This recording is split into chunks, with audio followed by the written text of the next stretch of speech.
أعوذ بالله من الشيطان الرجيم بسم الله الرحمن الرحيم يعتذرون إليكم إذا رجعتم إليهم قل لا تعتذروا لن نؤمن لكم قد نبأنا الله من أخباركم وسيرى الله عملكم ورسوله ثم تردون إلى عالم الغيب والشهادة فينبئكم بما كنتم تعملون۔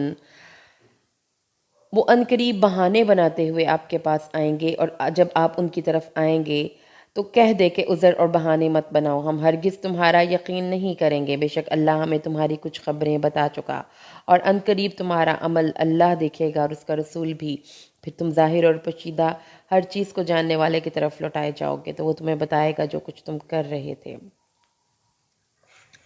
جی، اس میں جیسا کہ آپ کو پتہ ہے کہ ہم پیچھے 10ویں پارے میں پڑھ کے آئے تھے، سورت غزوہ تبوک کے ریفرنس میں یہ آیات نازل ہوئی ہیں۔ غزوہ تبوک جو تھا وہ آخری غزوہ تھا جو نبوی دور میں نبی کریم صلی اللہ علیہ وآلہ وسلم کی سرکردگی میں مسلمانوں نے اس جہاد میں شرکت کی تھی۔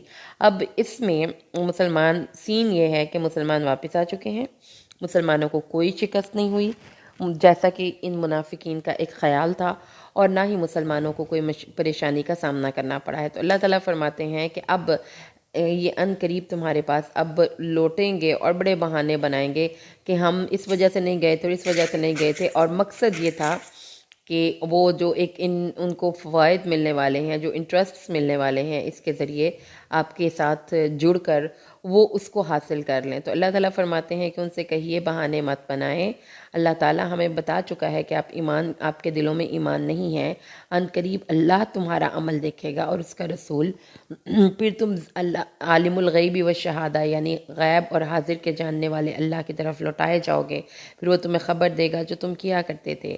وہ اللہ کی قسمیں کھاتے ہیں تمہارے لیے اللہ کی قسمیں کھا کر وہ کہیں گے کہ جب تم ان کی طرف لوٹو گے کہ تم ان سے اعراض کر لو، یعنی جب آپ ان کو سیدھی سنا رہے ہیں تو پھر وہ آپ کی خوشامد پہ اتر آتے ہیں اور قسمیں کھانے لگ جاتے ہیں اور کہتے ہیں کہ اللہ کی قسم ہمارا مقصد یہ نہیں تھا، ہم تو آپ کے خیر خواہ ہیں۔ اللہ تعالیٰ نے فرمایا ان سے اعراض کرو، اب ان کو منہ نہ لگاؤ، ان کی قسموں کا اعتبار نہ کرو، وہ ناپاک ہیں، ان کا ٹھکانہ جہنم ہے، جزاء بما کانوا یکسبون، یہ وہ بدلہ ہے جو وہ کمایا کرتے تھے۔ وہ اللہ کی قسمیں کھاتے ہیں تاکہ تم ان سے راضی ہو جاؤ، تو اگر تم ان سے راضی بھی ہو گئے تو اللہ تعالیٰ فاسقوں کی قوم سے راضی نہیں ہوگا۔ تو یہاں پہ اللہ تعالیٰ نے ان کی ایک عادت بتا دی کہ جب ان کا جھوٹ پکڑا جاتا ہے تو پھر وہ قسموں پہ اتر آتے ہیں اور کہتے ہیں کہ ہمارا مقصد تو صرف بھلائی تھا۔ الاعراب اشد کفرا ونفاقا واجدر الا يعلموا حدود ما انزل اللہ علی رسولہ، دیہاتی کفر اور نفاق میں زیادہ سخت ہیں۔ دیہاتی کون؟ وہ لوگ جو کہ بدوی صحابہ، وہ بدوی منافقین تھے جو کہ مدینہ سے باہر صحراؤں میں رہتے تھے۔ تو چونکہ یہ لوگ موسم کی سختی زیادہ برداشت کرتے ہیں، اس لیے ان کے دلوں کے اندر کفر اور نفاق جو دوسرے مسلمان تھے جو کہ شہر میں رہنے والے تھے ان کی نسبت زیادہ تھا، اور یہ لوگ جو خرچ کرتے تھے ان کو اپنے اوپر تاوان سمجھتے تھے، اور یہ دل میں سوچتے رہتے تھے کہ ان قریب رسول اور ان کے ساتھی مغلوب ہو جائیں تو ہمیں اس تاوان سے نجات مل جائے۔ تو اللہ تعالیٰ نے بتایا کہ ایسے اعرابی بھی منافق ہیں، اور ارد گرد کچھ لوگ نبی کریم آپ کے اس مدینہ کی آبادی کے باہر بھی کچھ لوگ ہیں جن کے سینوں میں ایمان راسخ نہیں ہوا، اور وہ آپ کے اوپر اور مسلمانوں پہ خرچ کرنے کو اپنے لیے بہت بڑا تاوان سمجھتے ہیں۔ اور عربیوں میں سے کوئی ایسے بھی ہیں جو اللہ پر اور قیامت کے دن پر ایمان رکھتے ہیں، وَيَتَّخِذُ مَا يُنْفِقُ قُرُبَاتٍ عِنْدَ اللَّهِ وَصَلَوَاتِ الرَّسُولِ، اور جو اللہ اور اس کے رسول نے، اور جو خرچ کرتے ہیں اللہ اور اس کے رسول کی دین کی اشاعت کے لیے، اس کو وہ اللہ کے رسول کی قربت کا ذریعہ سمجھتے ہیں اور رسول کی دعاؤں کی حصول کا ذریعہ سمجھتے ہیں، تو یہ قربانی، یہ صدقہ ان کے لیے اللہ اور اس کے رسول کی قربت کا ذریعہ بن جائے گا، اللہ تعالیٰ ان کو اپنی رحمت میں داخل کرے گا، اللہ تعالیٰ غفور الرحیم ہے۔ اس کے بعد اللہ تعالیٰ نے، اب ہم نے 2 مضمون پڑھ لیے۔ مضمون نمبر 1 ہم نے یہ پڑھا کہ منافقین جو ہیں وہ بہانے بناتے، وہ قسمیں کھا کر اپنی وفاداری کا جھوٹی قسمیں کھا کر یقین دلانے کی کوشش کر رہے ہیں، لیکن اللہ تعالیٰ نے کہا ہے کہ ان کی کسی قسم کا اعتبار نہیں۔ اور دوسرا مضمون ہم نے اعرابیوں یعنی ان دیہاتی منافقین کے بارے میں پڑھا ہے جو کہ رسول صلی اللہ علیہ وآلہ وسلم پر خرچ کرنے کو پسند نہیں کرتے، اور دوسرے کچھ دیہاتی ایسے ہیں جن کے دلوں میں ایمان راسخ ہو چکا ہے۔ اور اب اللہ تعالیٰ نے آگے فرمایا ہے، اب تیسرا جو مضمون ہے وہ ہے صحابہ کرام کی شان اور عظمت کے بارے میں۔ السابقون الاولون من المہاجرین والانصار والذین اتبعوهم بإحسان رضی اللہ عنہم ورضوا عنہ اعد لهم جنات تجری تحتها الانہار خالدین فیہا ذلک الفوز العظیم۔ سبقت لے جانے والے سب سے پہلے مہاجرین اور انصار میں سے، اور وہ لوگ جنہوں نے ان کی پیروی کی احسان کے ساتھ۔ تو مہاجرین اور انصار میں وہ لوگ جنہوں نے سب سے پہلے آگے بڑھ کر رسول صلی اللہ علیہ وآلہ وسلم پر ایمان لایا، ان کے دین کی خدمت کی، ان کے لیے جہاد کیا، ان کے لیے ہجرت کی، اور وہ لوگ جنہوں نے یعنی کہ ہم لوگ جنہوں نے ان صحابہ کرام کا بتایا ہوا اسوہ اس پہ عمل کیا، نبی کریم صلی اللہ علیہ وآلہ وسلم کی محبت کے تقاضوں کو اسی طریقے سے پورا کیا جیسا کہ صحابہ نے پورا کیا تھا، تو اللہ تعالیٰ ان سے راضی ہو گیا اور وہ اللہ سے راضی ہو گئے۔ تو یعنی ان کے اور اللہ کے تعلقات بڑے گڈ ٹرمز پہ ہیں۔ اعد لہم، اللہ نے تیار کر رکھی ہیں ان کے لیے ایسے باغات جن کے نیچے نہریں بہتی ہیں، اس میں وہ ہمیشہ رہیں گے، ہمیشہ ہمیشہ، اور یہ بہت بڑی کامیابی ہے۔ تو سمجھ میں آ گئی ہمیں کہ یہ کامیابی کا بہت بگ سٹینڈرڈ ہے کہ جو لوگ اللہ اور اس کے رسول کے پیغامات کو ان کے دین کو پروموٹ کرنے کے لیے سب سے آگے نکل جائیں۔ اور جو تمہارے ارد گرد اعرابی ہیں وہ بھی منافقین ہیں، اور اہل مدینہ میں سے بھی کچھ نفاق پر اڑ چکے ہیں، تم ان کو نہیں جانتے، ہم ان کو جانتے ہیں، ہم ان کو دگنا عذاب دیں گے، پھر وہ ہم ان کو دگنا عذاب دیں گے۔ تو اللہ تعالیٰ نے بتا دیا۔ اب یہاں پر آپ سینیریو چیک کریں پورے مدینہ کا۔ مدینہ میں اس وقت کچھ مخلص صحابہ کرام ہیں جو کہ نبی کریم صلی اللہ علیہ وآلہ وسلم کے لیے جان نثار کرنے کے لیے تیار ہیں، کچھ منافقین ہیں جو کہ نبی کریم صلی اللہ علیہ وآلہ وسلم کے دین کے لیے اپنا کو صرف ظاہر سے دیکھتے ہیں اور ظاہر سے محبت کرتے ہیں، لیکن نبی کریم صلی اللہ علیہ وآلہ وسلم کے دین کو اب دل و جان سے آگے پہنچانے کے لیے کسی قربانی دینے کے لیے تیار نہیں ہے۔ اور اس کے ساتھ ہی ساتھ اللہ تعالیٰ نے فرمایا کہ جو اعرابی ہیں تمہارے ارد گرد وہ بھی منافق ہیں، اور اہل مدینہ کے دلوں میں بھی نفاق گھر کر چکا ہے، تو اس لیے وہ کچھ اور بھی وہ لوگ ہیں جو کہ اپنے گناہوں کا اعتراف کریں گے۔ تو اللہ تعالیٰ نے دیکھیے کہ نبی کریم کی کمیونٹی میں بھی بہت سے ڈیفرنٹ طرح کے لوگ تھے، تو آپ کو پھر اللہ تعالیٰ نے ہر ڈیفرنٹ لوگوں سے ڈیفرنٹ طریقے سے ڈیل کرنے کا طریقہ سکھا دیا۔ تو اس سے ہم نے یہ چیز سیکھنی ہے کہ آپ کے ارد گرد بھی منافق ہو سکتے ہیں، کچھ لوگ آپ کے مخلص ہو سکتے ہیں، کچھ لوگ آپ کے ساتھ جان نثار کر آپ کے لیے حد درجہ مخلص ہیں۔ تو اللہ تعالیٰ نے ہمیں بتایا ہے کہ ہر انسان کے ساتھ آپ نے اس کے اکارڈنگلی بیہیو کرنا ہے۔ سو امپورٹنٹ، راشدہ اپنی کال کا مائک بند کر دیجئے۔ اللہ تعالیٰ نے ہمیں یہ بات سمجھا دی کہ کچھ لوگ ایسے ہیں جو کہ اپنے عملوں کو ملا، اور کچھ ایسے بھی لوگ ہیں جن کے عمل اچھے برے مکس ہیں، تو اللہ تعالیٰ ان پر رحم کرے گا۔ تو اللہ تعالیٰ نے آگے فرمایا کہ ایسے لوگ جن کے عمل کچھ اچھے کرتے ہیں کچھ برے کرتے ہیں۔ تو اب آگے یہاں پر اس آیت کریمہ 103 میں صدقے کا ہمیں فائدہ معلوم ہوتا ہے۔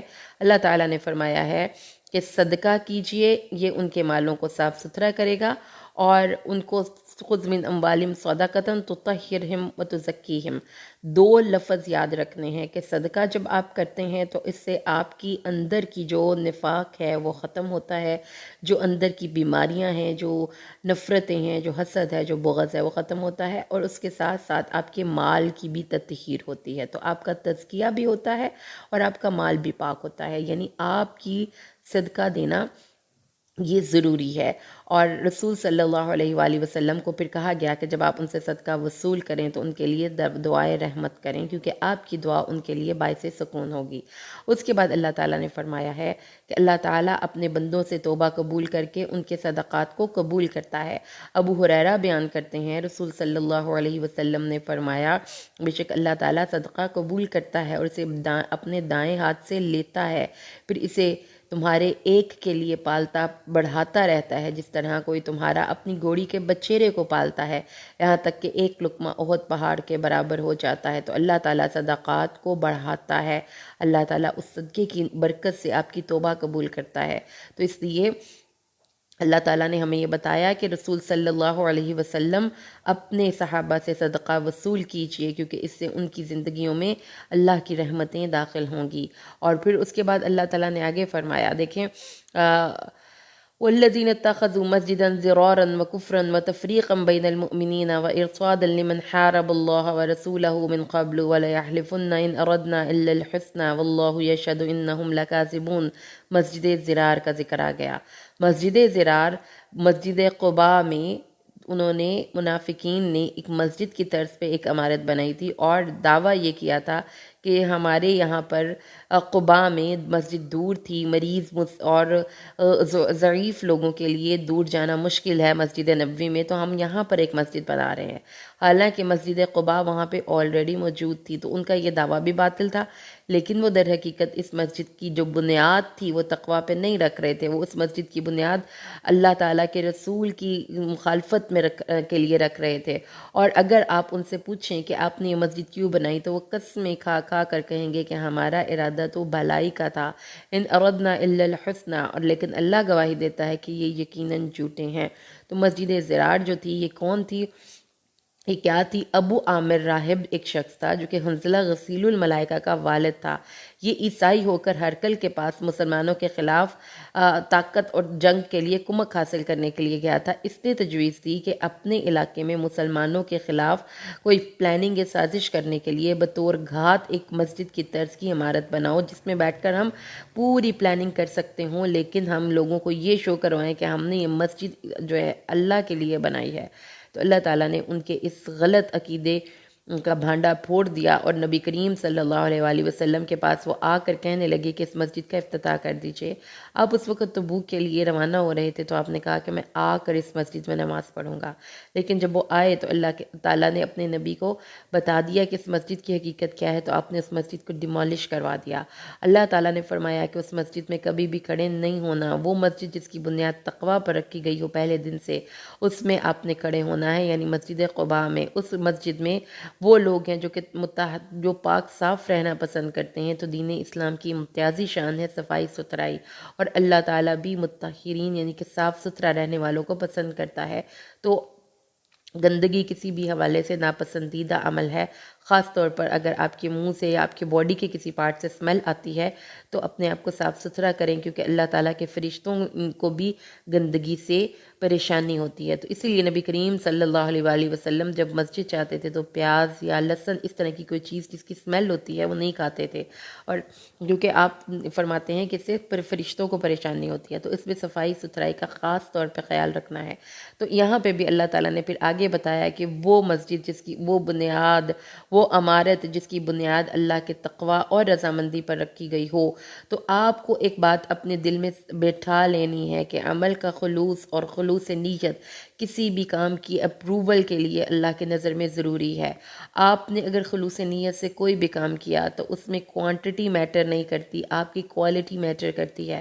تو اللہ اور اس کے رسول کے لیے اگر آپ نے دل کی خوشی سے کوئی نیکی کا کام کیا تو آپ کو اس کا اجر ملے گا. تو انہوں نے حالانکہ مسجد بھی بنائی، لیکن اللہ تعالیٰ نے اس کی مسجد کو ریجیکٹ کر دیا اور فرمایا کہ وہ جس نے اپنی مسجد کی بنیاد تقویٰ پر رکھی ہو اور اللہ کی رضامندی پر رکھی ہو وہ بہتر ہے، یا وہ جس نے اپنی مسجد کی بنیاد ایک کھوکھلے تودے کے کنارے پر رکھی گئی ہو اور وہ اس کو لے کر دوزخ کی آگ میں گر جانے والا ہو. تو ان کی جو بنیاد ہے وہ ان کی نیت ہے، اور ان کی نیت ہی خراب ہے، اس لیے یہ عمارت تباہ ہونے ہی والی تھی. اللہ تعالیٰ نے فرمایا اس بنیادی ہمیشہ اس عمارت کی وجہ سے ان کے دلوں میں بھی شک پیدا ہوتا رہے گا، اور اللہ تعالیٰ ان کے دلوں کو ایک دوسرے سے جوڑے گا نہیں، کاٹ کے رکھے گا، یعنی ان کے دل بھی ایک دوسرے سے دور ہی رہیں گے، دل آپس میں محبت سے نہیں جڑیں گے. اللہ تعالیٰ نے آیت نمبر 111 سورۃ التوبہ، ان اللہ اشتری من المؤمنین انفسهم واموالهم بان لهم الجنہ یقاتلون فی سبیل اللہ فیقتلون ویقتلون وعدا علیہ حقا فی التوراة والانجیل والقرآن ومن اوفى بعهده من اللہ فاستبشروا ببیعکم الذی بایعتم به وذلک هو الفوز العظیم. بے شک اللہ نے خرید لی مومنوں سے ان کی جانیں اور ان کے مال، ان کے لیے جنت ہے. اللہ کے راستے میں لڑتے ہیں وہ مرتے ہیں اور مارے بھی جاتے ہیں. یہ وعدہ سچا ہے تورات، انجیل اور قرآن میں. اور جو اپنے اس وعدے کو وفا کرے تو تم خوشیاں مناؤ اپنے سودے پر جو تم نے سودا کیا ہے، اور یہ بہت بڑی کامیابی ہے. تو یاد رکھیں کہ اللہ نے کانٹریکٹ سائن کیا ہے کہ ہماری جانیں اور ہمارے مال اللہ کے لیے ہیں، اور اس کے بدلے کے طور پر اللہ ہمیں جنت دے گا. اور یہ پکا اور سچا وعدہ ہے۔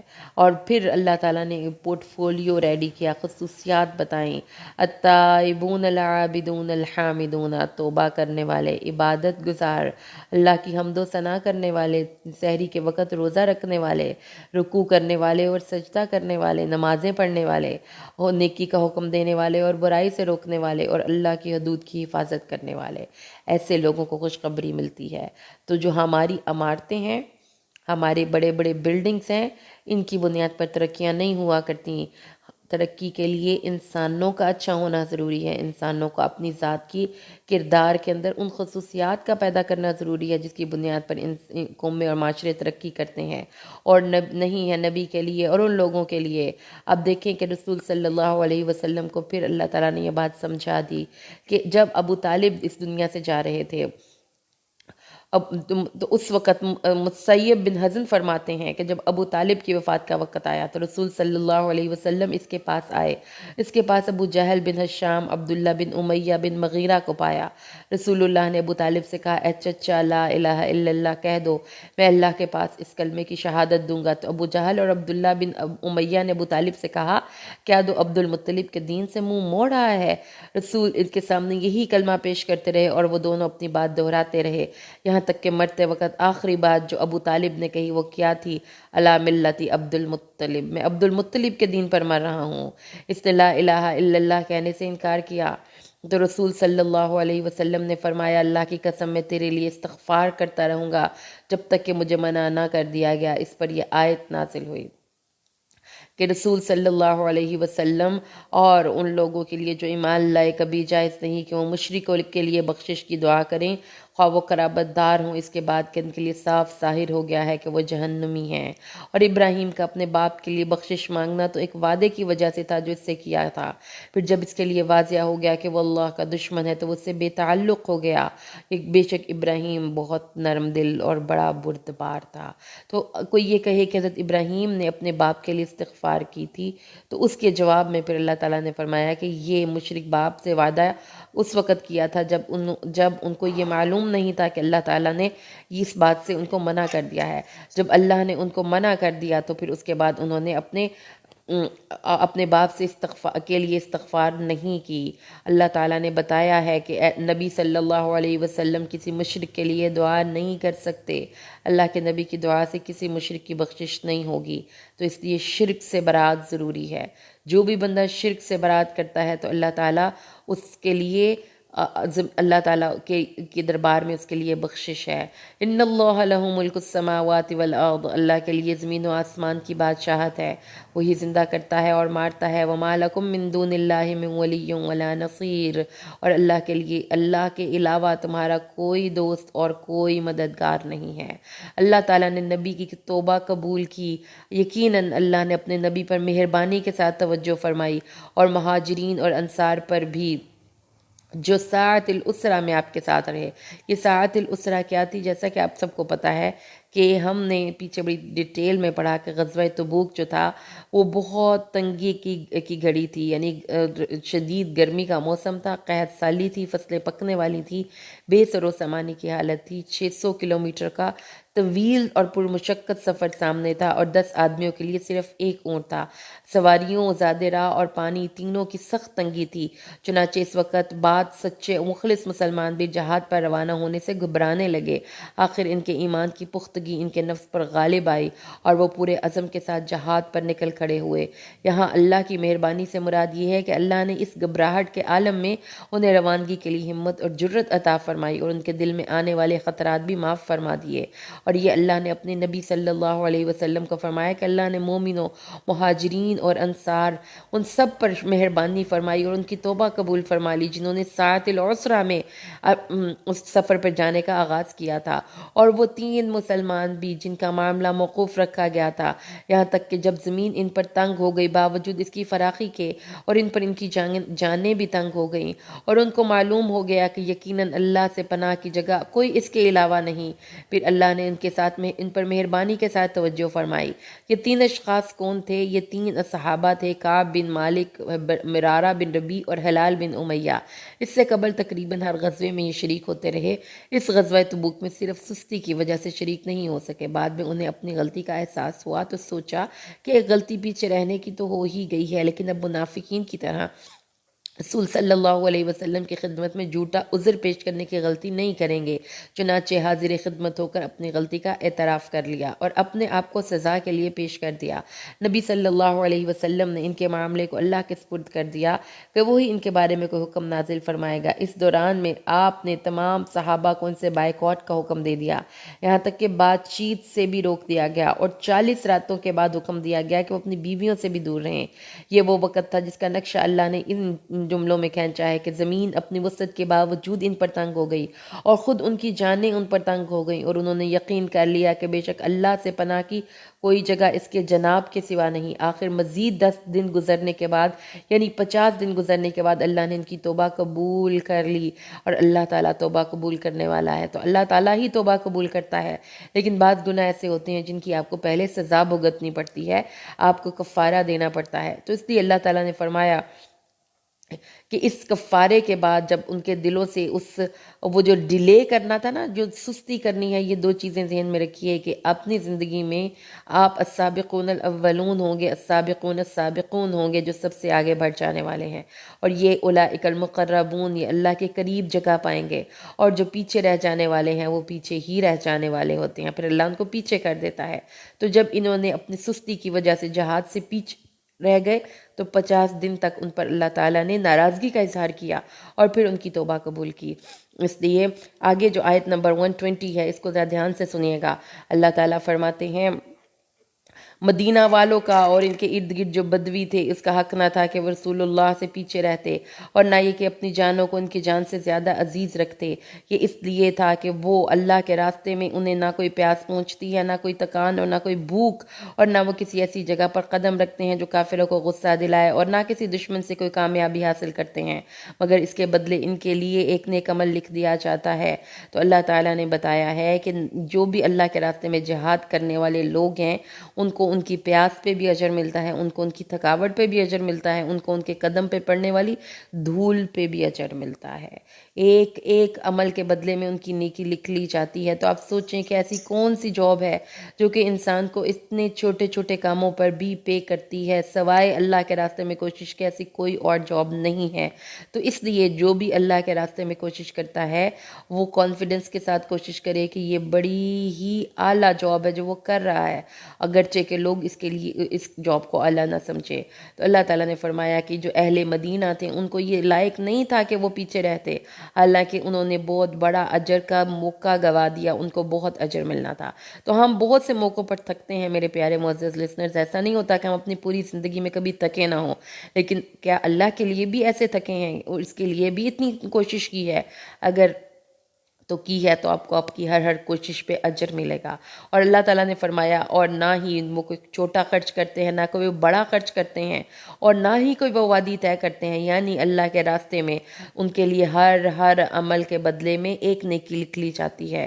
اللہ تعالیٰ ان کو اس کے عمل کی بہترین جزا دے جو وہ کیا کرتے تھے، یعنی مشکلات، مصائب، یہ سب اللہ تعالیٰ کے راستے میں جو بھی برداشت کرتا ہے تو اللہ تعالیٰ اس کا ان کو بہترین اجر عطا فرماتے ہیں۔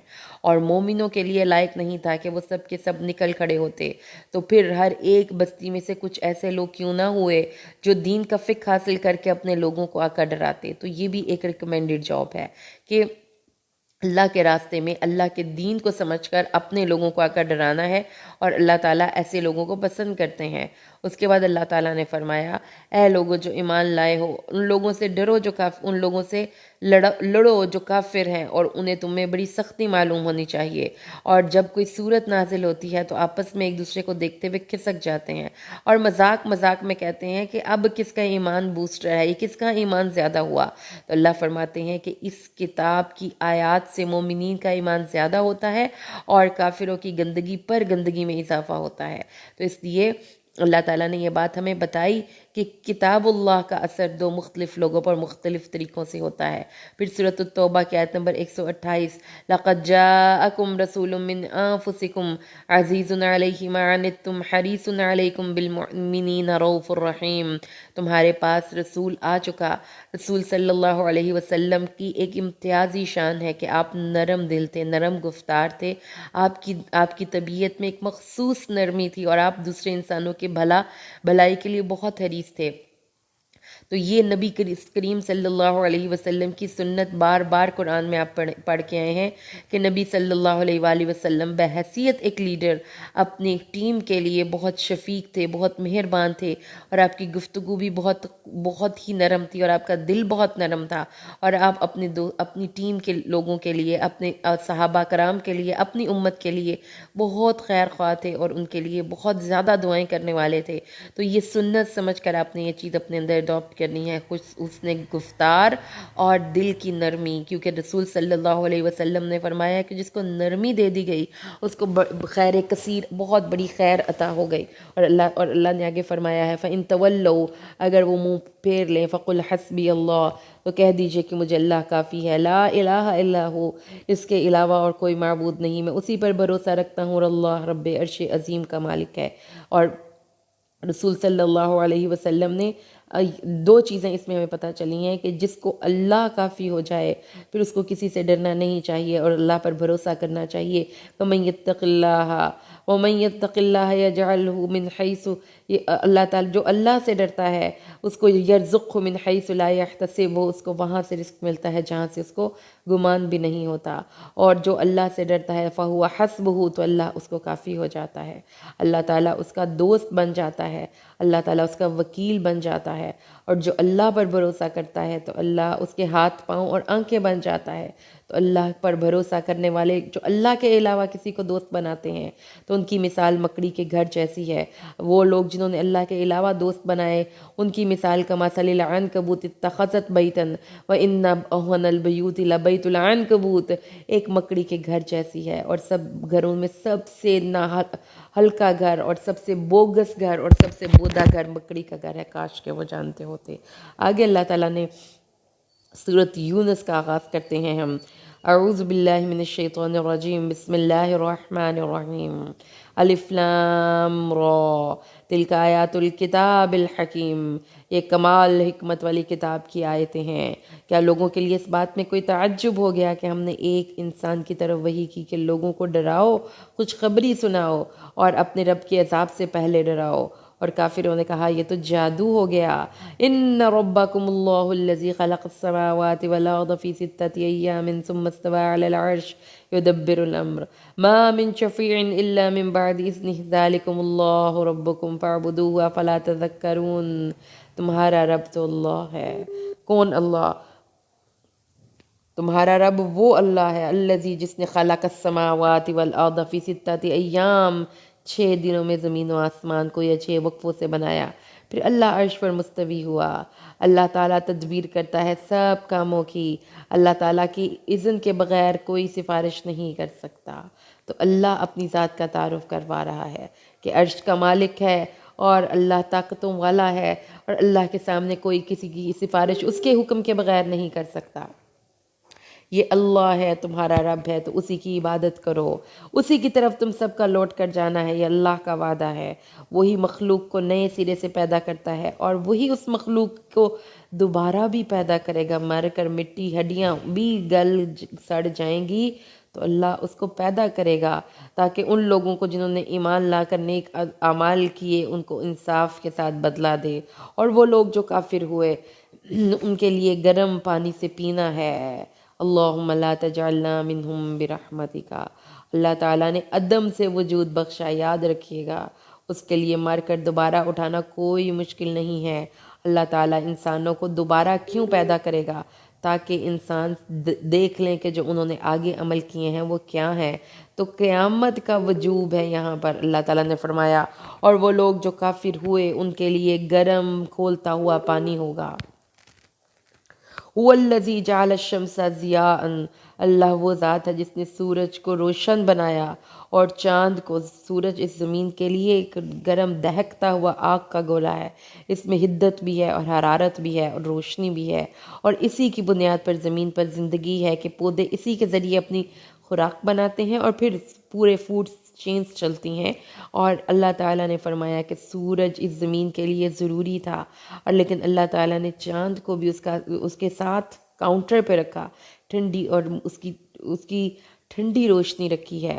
اور جیسے دیکھیں کہ چولہا جب ہم چلاتے ہیں تو ہمیں کبھی چولہے کی آگ ہلکی کرنے کی ضرورت پڑتی ہے کسی چیز کو پکانے کے لیے، تو ایسے اللہ تعالیٰ نے نیچرل سسٹم کو مینٹین کیا کہ سورج کی روشنی میں شدید حدت ہے، وہ پھلوں اور پودوں کو پکا دیتی ہے، اور پھر رات کی جب رات کی ٹھنڈی روشنی آتی ہے تو وہ ایک جیسے کہ چولہا ہلکا ہو جاتا ہے، پھر اگلے دن دوبارہ چولہا چلتا ہے۔ تو آپ دیکھیں کہ پھل، فروٹس، باقی جتنی چیزیں جو زمین پر پکتی ہیں وہ سورج کی روشنی سے پکتی ہیں۔ تو اللہ تعالیٰ نے سورج کو ہمارے لیے ایک روشنی کا منبع اور حرارت کا منبع بھی بنایا، اور لیکن مینٹین اس طرح سے کیا کہ جو اس کا ٹمپریچر ہے وہ کس طریقے سے مینٹین کیا جائے۔ پھر اللہ تعالیٰ نے سورج کی بنیاد پر، آپ کو پتہ ہے کہ کیلنڈرز ہوتے ہیں، شمسی کیلنڈرز ہوتے ہیں اور قمری کیلنڈرز بھی ہوتے ہیں، تو اللہ تعالیٰ نے فرمایا کہ اس سے آپ کو اپنا وقت میئر کرنا آسان ہو جائے۔ تو اللہ تعالیٰ نے یہ ساری چیزیں کسی ایک حکمت کے تحت پیدا کی ہیں۔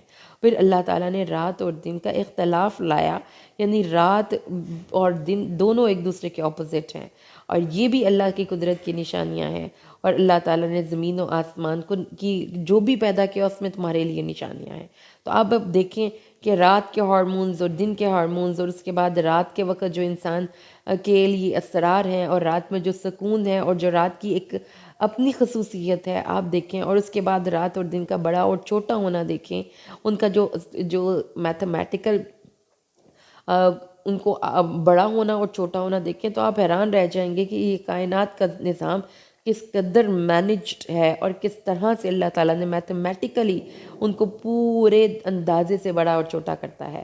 اللہ تعالیٰ نے پھر آگے فرمایا کہ وہ لوگ جو اللہ کی ملاقات کا یقین نہیں رکھتے اور دنیا کی زندگی پہ راضی ہو گئے ہیں اور اسی پہ مطمئن ہو گئے ہیں، یہ 3 چیزیں یاد رکھیے گا۔ اللہ کی ملاقات کا یقین جو نہیں رکھتے وہ کیا کرتے ہیں؟ پھر وہ اللہ کی ملاقات کے لیے تیاری بھی نہیں کرتے۔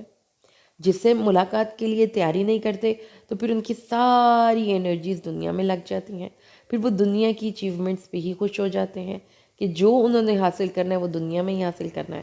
تو جو یہ سوچنے کا انداز ہے، پھر وہ کیا کرتا ہے، اس شخص کے لیے پرائرٹیز ٹوٹلی چینج ہو جاتی ہیں، اس کے لیے زندگی کا جو مقصد ہے وہ چینج ہو جاتا ہے، اس کے لیے اپنی زندگی کی پلاننگز چینج ہو جاتی ہیں۔ اور وہ لوگ جو ہماری نشانیوں کے ساتھ غافل ہیں، یہ لوگ ہیں جن کا آخرت میں ٹھکانہ آ گیا۔ تو اس لیے ضروری ہے اللہ کی ملاقات کا یقین رکھنا کہ آپ نے پرے ہے چرخ نیلی فام سے منزل مسلمہ کی، ستارے جس کے گرد راہ ہوں وہ کارواں تو ہیں۔ اور اللہ تعالیٰ نے علامہ اقبال نے اسی چیز کو اس شعر میں پیش کیا ہے کہ ہمیں اللہ سے ملنا ہے تو دنیا ہمارا مطمع نظر نہیں ہوگی، دنیا تو ایک سفر ہے، لیکن وہ لوگ ان کا مطمع نظر صرف دنیا ہے۔ تو جو لوگ ایمان لائے اور جنہوں نے نیک اعمال کیے، اللہ تعالیٰ ان کو ان کے ایمان کی وجہ سے ہدایت دے گا، اور ان کے ایمان کو پھر جس کا ایمان سلامت ہے انہوں صدقہ خیرہ، جس کے ایمان کا سودا ہو گیا، پھر اس بندے کو دنیا کی ایک ایک دولت مل جائے وہ تہی دامان ہے، اس کے ہاتھ خالی ہیں۔ اللہ تعالیٰ فرماتے ہیں اس جنت میں ان کا دعویٰ ہوگا سبحانک اللہم، اور آپس میں تحفے ان کے ہوں گے سلام، وآخر دعواہم ان الحمد للہ رب العالمین۔ تو جیسے ہم کسی عجیب اور بڑی خوبصورت تخلیق کو دیکھتے ہیں نا، تو بے ساختہ ہمارے منہ سے سبحان اللہ نکلتا ہے، تو جنت کی نعمتیں اور جنت کے عجائب دیکھ کر بے ساختہ ان کے منہ سے سبحان اللہ نکلے گا، اے اللہ تو پاک ہے۔ بلکہ حدیث میں آتا ہے کہ جس طرح ہماری دنیا میں خود بخود سانس چلتی رہتی ہے نا، اس طرح جنتیوں کے منہ سے سبحان اللہ کا ورد ہوتا رہے گا، الحمدللہ اور تسبیح اور تمہید جاری رہے گی۔ رسول صلی اللہ علیہ وسلم نے فرمایا ہے کہ اہل جنت کھائیں گے اور پئیں گے لیکن وہ تھوکیں گے نہیں، پیشاب نہیں کریں گے، پخانہ نہیں کریں گے، ناک صاف نہیں کریں گے۔ صحابہ نے پوچھا جو وہ کھانا کھائیں گے وہ جائے گا کہاں؟ رسول صلی اللہ علیہ وسلم نے جواب دیا بس ڈکار آئے گا اور پسینہ آئے گا جس سے مشک کی خوشبو آئے گی اور ان کا کھانا تحلیل ہو جائے گا، ان کے دلوں اور ان کی زبانوں پر خود بخود جس طرح سانس جاری ہوتا ہے ایسے ہی تسبیح اور حمد جاری رہے گی۔ اور پھر وہ جب ایک دوسرے کو ملیں گے تو ایک دوسرے کو زندہ رہنے کی دعا سلام کے الفاظ کے ساتھ دیں گے، آخر دعواہم ان الحمد للہ رب العالمین، اور ان کی گفتگو کا اختتام رب العالمین کی حمد کے ساتھ ہوگا۔ رسول صلی اللہ علیہ وسلم حضرت جبیر بن مطعم فرماتے ہیں، رسول صلی اللہ علیہ وسلم نے فرمایا کہ جو شخص یہ الفاظ کرے سبحان اللہ و بحمدہ، سبحانک اللہم و بحمدک اشہد ان لا الہ الا انت استغفرک و اتوب الیک، کسی ذکر کی مجلس میں تو یہ مہر کی طرح ہوں گے جو اس کے آخر میں لگائی جاتی ہے، اور اگر یہ کلمات انہیں کسی لغو کی مجلس کے آخر میں کہے تو یہ الفاظ اس کے لیے کفارہ ہو جائیں گے۔ تو ان الفاظ کو دہرائیے، سبحانک اللہم و بحمدک اشہد ان لا الہ الا انت استغفرک و اتوب الیہ، کفارہ مجلس کی یہ دعا ہے۔ اپنی مجلس کے آخر میں اللہ کا ذکر کیا کریں۔ اللہ تعالیٰ نے فرمایا کہ انسان کو جب کوئی تکلیف پہنچتی ہے تو ہمیں کھڑے بیٹھے اور لیٹے اپنی کروٹوں کے بھل بس پکارتا ہی رہتا ہے، اور جب ہم اس سے اس کی تکلیف کو دور کر دیتے ہیں تو وہ یوں گزر جاتا ہے جیسے کسی تکلیف کے وقت اس نے ہمیں پکارا ہی نہ تھا۔ تو کیا ہے یہ بے قدری، اللہ شکوہ کر رہے ہیں کہ بے قدراں دی یاری کولوں فیض کسے نہ پایا، کہ کرتے انگور چڑھایا تے ہر گچھا زخمایا۔ انسانوں کی اکثریت یہ بے فیض اور بے قدرے لوگ ہوتے ہیں کہ آپ کی کیا کسی نے قدر اور فیض کرنا ہے، لوگوں نے اللہ کی ذات کی بے قدری کی ہے اور بے فیض ہوئے ہیں۔ تو اللہ تعالیٰ نے انسانوں کا یہ شکوہ کیا کہ جب کبھی انسان کو کوئی تکلیف پہنچتی ہے تو اللہ سے رجوع کرتا ہے، نمازیں پڑھتا ہے، تسبیحات کرتا ہے، ایکسٹرا نمازیں پڑھتا ہے، اور جب اللہ تعالیٰ اس سے اس تکلیف کو دور کر دیتے ہیں تو یوں گزر جاتا ہے خوشحالی کے دنوں میں مسجد کے پاس سے، گویا کہ اللہ کو جانتا ہی نہ ہو۔ تو اس لیے اللہ تعالیٰ نے فرمایا یہ مسرفین ہیں، یہ حد سے گزرنے والے ہیں۔ اللہ تعالیٰ نے ان سے پہلے کتنی بستیوں کو ہلاک کیا جنہوں نے ظلم کیا، ان کے پاس ہمارے رسول واضح نشانیاں لے کر آئے، لیکن وہ جو چیز پہلے جھٹلا چکے تھے اس پر ایمان لانے والے نہیں تھے، اور جب ان پر ہماری نشانیاں واضح پڑھی جاتی ہیں تو وہ لوگ جو ہماری ملاقات کا یقین نہیں رکھتے وہ قرآن سننا پسند ہی نہیں کرتے۔ وہ کہتے ہیں چینل چینج کر لیں، کوئی اور بات کر لیں، قرآن کیوں پڑھ رہے ہیں، قرآن کیوں سنا رہے ہیں۔ اس لیے کہ قرآن سے تو ہدایت ملتی ہے، ان کو یہ ہدایت اچھی نہیں لگتی۔ اللہ تعالیٰ فرماتے ہیں اس شخص سے بڑھ کر ظالم اور کون ہے جو اللہ پر جھوٹ باندھے، اس کی نشانیوں کو جھٹلائے۔ مفلحون، مجرمون فلاح نہیں پائیں گے، انہ لا یفلح المجرمون، اور وہ اللہ کو چھوڑ کر ان کی عبادت کرتے ہیں، ان سے دعائیں کرتے ہیں، ان کے آگے سجدے کرتے ہیں جو ان کے نفع اور نقصان کے مالک نہیں ہیں، اور وہ یہ اپنے طور پر کہتے ہیں کہ یہ اللہ کے پاس ہمارے سفارشی ہیں۔ تو یہ وہی سوال ہے جو کہ اکثر مسلمان بھی اس وقت کرتے ہیں کہ ہم ان مزاروں والوں سے نہیں مانگتے، ہم مانگتے تو اللہ سے ہیں، لیکن چونکہ ہم گناہ گار ہیں اور اللہ ہماری نہیں سنتا، اور یہ گناہ اور یہ نیک ہیں ان کی اللہ رد نہیں کرتا، اس لیے ہم ان کو سفارشی کے طور پر اللہ کے سامنے پیش کرتے ہیں۔ تو سیم یہی عقیدہ مشرکین مکہ کا تھا، وہ اللہ کو چھوڑ کر ایسے لوگوں کی عبادت کرتے تھے جو ان کو ضرر یا نفع نہیں پہنچا سکتے، اور ان کے متعلق ان کا عقیدہ یہ تھا کہ یہ اللہ کے نزدیک ہمارے سفارشی ہیں۔ اے نبی تم کہہ دو اتنبئون اللہ بما لا يعلم فی السماوات ولا فی الارض، اللہ تعالیٰ کو تم ایسی باتیں بتا رہے ہو جو اللہ کو نہیں پتہ۔ یعنی یہ تعجب کی بات ہے اور حیرت کی بات ہے کہ اللہ کو تو پتہ ہی نہیں کہ اللہ کے پاس کوئی سفارشی بھی ہیں، تمہیں پتہ چل گیا۔ تو یہ تعجب کے ساتھ ساتھ طنز بھی ہے۔ تو اللہ تعالیٰ نے فرمایا وہ بلند ہے، سبحانہ و تعالی عما یشرکون۔ تو جس کا یہ عقیدہ آج سے پہلے تھا کہ ان بزرگوں سے دعائیں کروائیں گے تو اللہ تعالیٰ ضرور سنے گا، تو یہ عقیدہ مشرکین کا تھا، اسے فوراً طائب ہو جائیے۔ اللہ تعالیٰ کے پاس اپنی عرض پہنچانے کے لیے آپ کو کسی سفارشی کی ضرورت نہیں ہے، کسی واسطے اور وسیلے کی ضرورت نہیں ہے۔ اللہ تعالیٰ بغیر کسی واسطے، بغیر کسی سیڑھی، بغیر کسی وسیلے کے ہر انسان کے دل کے اندر موجود ہے۔ تو اللہ کو پکاریں۔ اور پھر اللہ تعالیٰ نے فرمایا اور جب ہم انسان کو رحمت اس کی تکلیف کے بعد پہنچاتے ہیں تو اذا لہم مکر فی آیاتنا، تو کچھ لوگ تو اللہ تعالیٰ کو پہچانتے نہیں، اور کچھ لوگ سرکشی پر آمادہ ہو جاتے ہیں اور اللہ کی نشانیوں سے مکر کرنے لگتے ہیں۔ تو اللہ تعالیٰ نے فرمایا اچھا چلو تم جو تمہارا دل کرتا ہے کر لو، ان قریب تمہیں پتہ چل جائے گا، اور ہمارے رسول لکھ رہے ہیں جو تم مکر کیا کرتے تھے۔ وہ ذات هو الذی یسیرکم، وہی ہے جو تمہیں خشکی اور سمندر میں چلاتا ہے، یہاں تک کہ اللہ تعالیٰ نے فرمایا یہاں تک کہ جب تم کشتیوں میں ہوتے ہو اور وہ انہیں لے کر عمدہ ہوا کے ساتھ چل پڑتی ہے، اس پر خوش ہوتے ہیں۔ یعنی اللہ تعالیٰ ایک سین ہمارے سامنے پیش کر رہے ہیں کہ وہ متکبرین اور وہ مشرکین کشتی پر سوار ہوئے، اور کشتی میں بڑی نرم و نازک سی بڑی عمدہ ہوا چل رہی ہے، اور خوش ہو رہے ہیں، بیٹھ کے کھا پی رہے ہیں، خوش گپیاں کر رہے ہیں۔ پھر اچانک تیز ہوا کے جھکڑ آتے ہیں اور ان پر ہر جگہ سے موج آتی ہے، سمندر کی بات ہو رہی ہے، اور اب ان کو پتہ چل گیا کہ اب وہ گھیر لیے گئے اس طوفان میں، سمندری طوفان میں۔ اب ان کو تو پھر وہ کہتے ہیں کہ اب اللہ تعالیٰ کو پکارو خالص اس کی اطاعت کے لیے۔ یہ مشرک لوگ جو اللہ تعالیٰ کی عبادت میں کہ کبھی کسی کو شریک ٹھہراتے تھے اور کبھی کسی کو، جب سمندر میں جا کر گر جاتے ہیں تو اس وقت کوئی معبود ان کو یاد نہیں آتا، اس وقت وہ خالص اللہ کے سامنے آہوزاری کرتے ہیں۔ تو اللہ تعالیٰ نے فرمایا کہ ان کو کہہ دو قل اللہ، اگر اللہ تعالیٰ ہمیں اسے نجات عطا کرے تو ہم یقیناً تیرے فرما بردار ہوں گے۔ تو اس کی شان نزول میں یہ بات آتی ہے، رسول صلی اللہ علیہ وسلم نے فتح مکہ کے دن 4 مردوں اور 2 عورتوں کے بارے میں فرمایا کہ وہ جہاں پائیں قتل کر دیے جائیں۔ ان میں ایک اکرمہ بن ابو جہل بھی تھے۔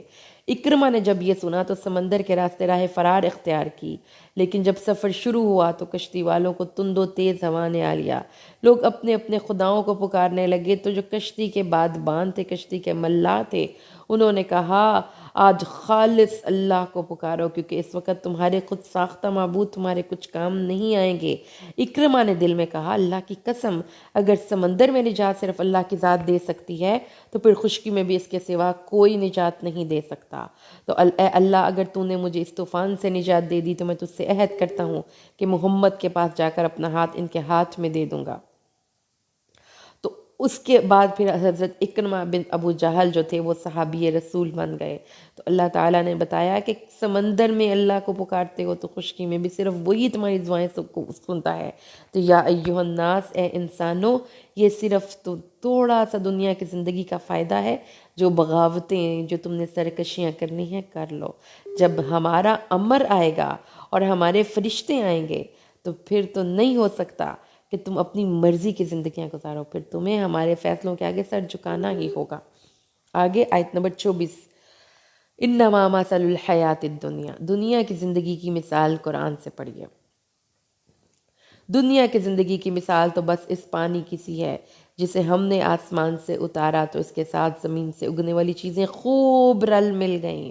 اب اللہ کی رحمت آسمان سے بارش کی صورت میں نازل ہو رہی ہے، اور زمین سے اگنے والی جتنی بھی نباتات ہیں وہ خوب اس پانی کے ساتھ مل جل گئی ہیں۔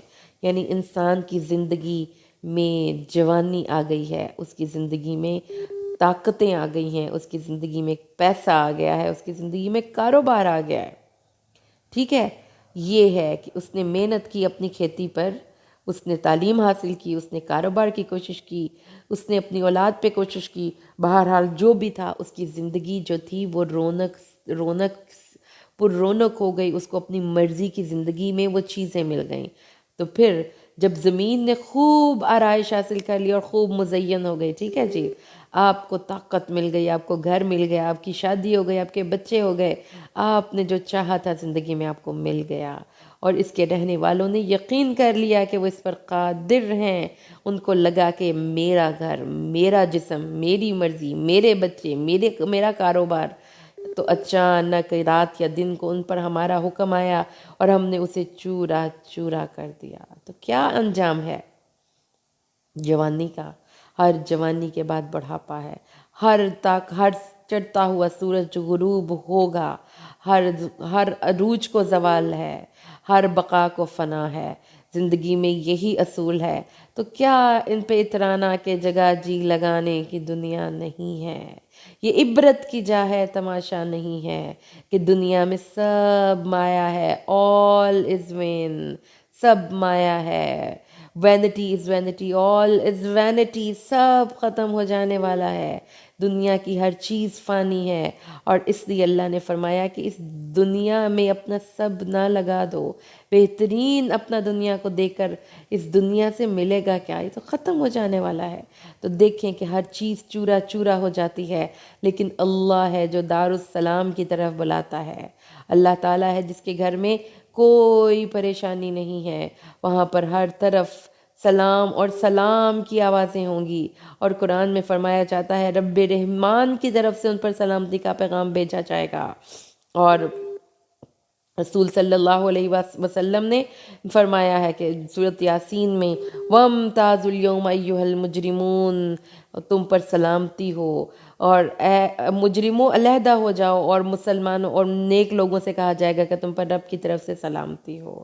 تو اس لیے اللہ تعالیٰ نے فرمایا کہ سلامتی والے گھر کی طرف جانے کے لیے کوشش کریں، اور اس نعمت کے حصول کے لیے کوشش کریں جو کہ جنت میں آپ کو ملنے والی ہے۔ وہ لوگ جنہوں نے بھلائی کی، للذین احسنوا الحسنی وزیادہ، جن لوگوں نے نیکی کی ان کے لیے ان کی نیکی کا اتنا ہی بدلہ ہے بلکہ اس سے بھی زیادہ ہے، اور ان کے چہروں کو سیاہی نہیں ڈھانپے گی، ان کے چہروں پر ذلت نہیں چھائے گی، یہی لوگ جنتی ہیں، وہ اس میں ہمیشہ رہیں گے، اور یہ ہمیشہ رہنے والے لوگ ہیں۔ حدیث میں آتا ہے کہ جب جنتی جنت میں اور جہنمی جہنم میں چلے جائیں گے تو اس وقت ایک پکارنے والا پکارے گا، اے جنت والو، اللہ نے تم سے ایک وعدہ کیا تھا، وہ چاہتا ہے کہ اسے بھی پورا کر دے۔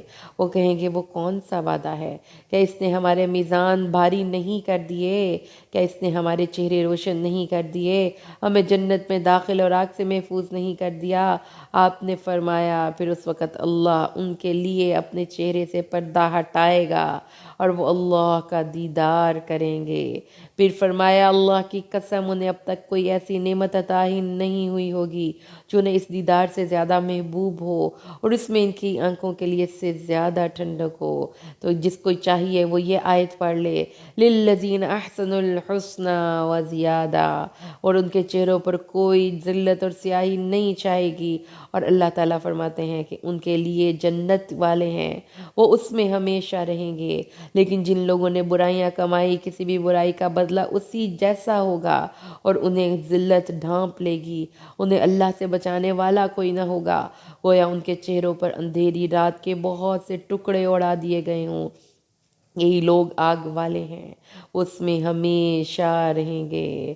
اللہم لا تجعلنا منہم برحمتک، اللہ تعالیٰ نے فرمایا کہ ان کے چہروں پر کالی اندھیری رات کے ٹکڑے، اللہ تعالیٰ ہمیں ان لوگوں سے بچائے، اللہم لا تجعلنا منہم برحمتک۔ اور اللہ تعالیٰ فرماتے ہیں جس دن ہم ان سب کو اکٹھا کریں گے، پھر ہم ان لوگوں سے جنہوں نے شریک بنائے تھے کہیں گے اپنی جگہ پر ٹھہرے رہو، تم بھی اور تمہارے شریک بھی۔ پھر ان کے درمیان پھوٹ پڑ جائے گی، وہ دونوں نفرت کرنے لگیں گے ایک دوسرے سے، اور ان کے شریک کہیں گے کہ تم تو ہماری عبادت نہیں کرتے تھے، اللہ ہمارے اور تمہارے درمیان گواہ کافی ہے، ہم تمہاری عبادت سے بے خبر تھے۔ اس وقت ہر شخص کو جانچ لے گا وہ کچھ جو اس نے آگے بھیجا، اور ان سے گم ہو جائے گا جو وہ جھوٹ باندھا کرتے تھے۔ تو یہ قرآن ہمیں قیامت کے دن کی جھلکیاں دکھاتا ہے، اور اللہ کی قسم جو یہاں پہ لکھا ہے وہ حرف بحرف سچ ہوگا، اپنی آنکھوں سے آپ جا کر دیکھیں گے۔ اس لیے اس دن کی عذاب سے ڈر جائیے، اللہ کی ملاقات کی تیاری کیجیے۔ اللہ کون ہے؟ کون اللہ ہے؟ قل اے نبی کہہ دیجئے کون ہے جو تمہیں زمین و آسمان سے رزق دیتا ہے؟ کون تمہارے کانوں اور آنکھوں کا مالک ہے؟ کون زندہ سے مردہ کو اور مردہ سے زندہ کو نکالتا ہے؟ کون کاموں کی تدبیریں کرتا ہے؟ تو وہ سب کہیں گے یقیناً اللہ۔ اے نبی کہہ دیجئے تم ڈرتے کیوں نہیں ہو؟ قل فذالکم اللہ ربکم الحق، اللہ تمہارا حقیقی معبود حقیقی ہے، تو اسی سے ڈرو۔ اور اللہ فرماتا ہے اے نبی کہہ دیجئے، ان سے پوچھئے کیا تمہارے شریکوں میں سے کوئی ایسا خالق ہے جو آسمان و زمین کو اور دوسری مخلوقات کو بنا سکتا ہو؟ نہیں، کوئی شریک نہیں۔ اے خالق کل، اے مالک کل، اے رازق کل، اے حافظ کل، سبحان ہے تو رحمان ہے تو، کوئی تیری صفتیں پا نہ سکا، ہر شے پہ تصرف ہے تیرا، جب حکم ہوا تب می برسا، ہے مالک ابر سے ایک بوند بھی کوئی تیرے سوا گرا نہ سکا، قادر وہ نہیں بن سکتی نہیں جن سے کبھی ایک مکھی بھی، مکھی تو بنانا دور رہا، اقبال بھی بدلا جا نہ سکا، کوئی تخلیق کار نہیں ہے اس کائنات میں اللہ کے سوا، تو اللہ کے علاوہ پھر کوئی تخلیق کار نہیں، تو اللہ کے سوا کوئی معبود بھی نہیں، اللہ کے سوا کوئی حق کی طرف رہنمائی نہیں کر سکتا، اللہ ہے جو راہ مستقیم دکھاتا ہے، اور اگر کوئی اللہ کے سوا ہدایت کے راستے پر نہیں چلا سکتا تو اللہ کے سوا کوئی معبود بھی نہیں ہو سکتا۔ اللہ تعالیٰ فرماتے ہیں یہ کیسے فیصلے تم کرتے ہو؟ اللہ ہے جو تمہاری تخلیق کرتا ہے، اللہ ہے جو تمہیں ہدایت دیتا ہے، اور ان کی اکثر پیروی نہیں کرتے مگر گمان کی، لوگوں کے پاس حقیقی اور یقینی علم نہیں ہے، اس لیے اللہ تعالیٰ نے فرمایا کہ حقیقی علم کی بنیاد پر تو بات کرو تو کرو، ورنہ پھر تمہیں کوئی ضرورت نہیں کسی بھی بات کرنے کی۔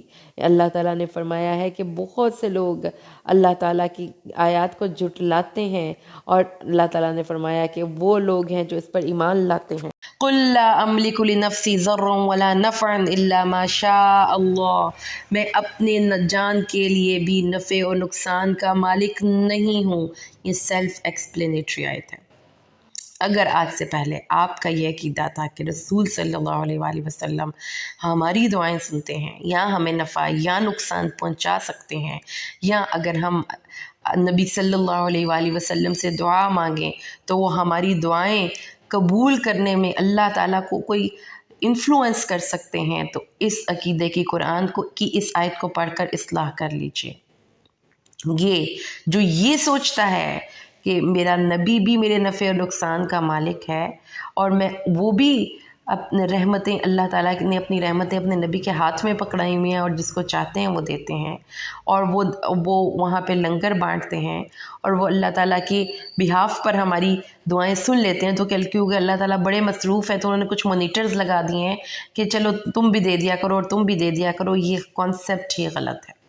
کوئی داتا نہیں، کوئی غریب نواز نہیں، کوئی اللہ کے علاوہ دعائیں نہیں سنتا، اور نہ ہی اللہ تعالیٰ کو ضرورت ہے اپنے معاملات میں کسی کو شامل کرنے کی۔ تو کوئی نفع و نقصان کا مالک نہیں اللہ کے علاوہ۔